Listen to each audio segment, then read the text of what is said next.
Vítajte v Oáze. Nachádzame sa momentálne v Starej tržnici. Je to vlastne zasklené atrium alebo taký vnútroblok. Je to tu taká naša mestská džungla, ktorá vznikla približne v 2018, kedy vlastne ľudia začali nosiť sem rastlinky a stal sa tu taký priestor plný rastlín, o ktoré sa ďalej staráme a je nám tu fajn. Tým, že tento vnútroblok je vlastne zasklenený, sklenenou strechou, tak tu vznikajú super podmienky na to, aby sa tu darilo tropickým izbovým rastlinám. V podstate sme tu ako takej malej botanickej záhrade. Oáza sa využíva ako adopčné centrum. Keď máte nejaké prerastené rastliny doma alebo podobne, tak viete ich doniesť sem a vlastne okrašliť ten priestor v centre Bratislavy. Potom počas sobotných trhov sa tu dejú rôzne programy, svapy oblečenia, svapy aj rastlín, rôzne ochutnávky, kávy a podobne. Je to také komunitné, mierne akoby centrum, otvorené hlavne počas sobôt pre návštevníkov trh Piac Marketu.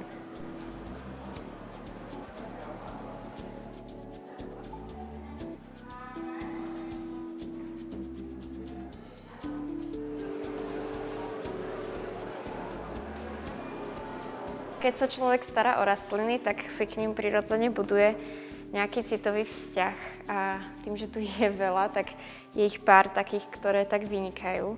Napríklad táto rastlinka z druhu Maranta Oáze niekoľkokrát zomrela kvôli tomu, že ju napadli škodci a niekoľkokrát sa znovu zrodila, takže je to taký môj osobný obľúbený kúsok. Tým, že vlastne je to tu zasklenené, je tu veľa svetla, drží sa tu super vlhkosť kvôli tomu, že aj tie rastliny ju vytvárajú, takže približne 50 až 75-80%. Po poliati sa mi častokrát stane, že tu je aj 85 a teplota sa tu tiež v lete drží aj okolo 30 stupňov. Vlastne sú tu ideálne podmienky na to, aby sa tu pestovali izbové rastliny, ktoré sú stĺpou.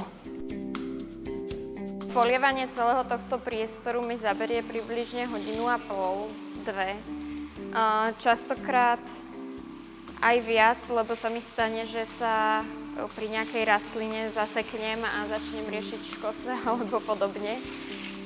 Ale čisté polievanie je tak 1,5 hodiny. A spotrebuje sa teda pritom asi tých 150 litrov vody.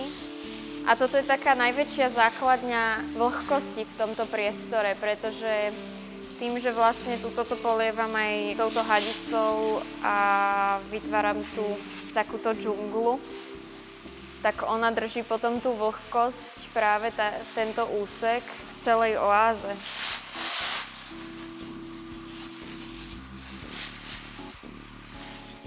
Zo všetkých rastlín, ktoré sa tu nachádzajú, tak priebežne robím nejaké odrezky a ich rozmnožujem. A potom vlastne sa z týchto odrezkov prichystáva svap rastlín.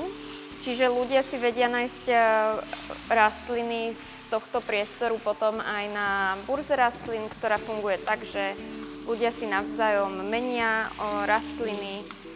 Prípadne, keď niekto nemá na výmenu rastlinu, tak si iba kúpi za dobrovoľný príspevok.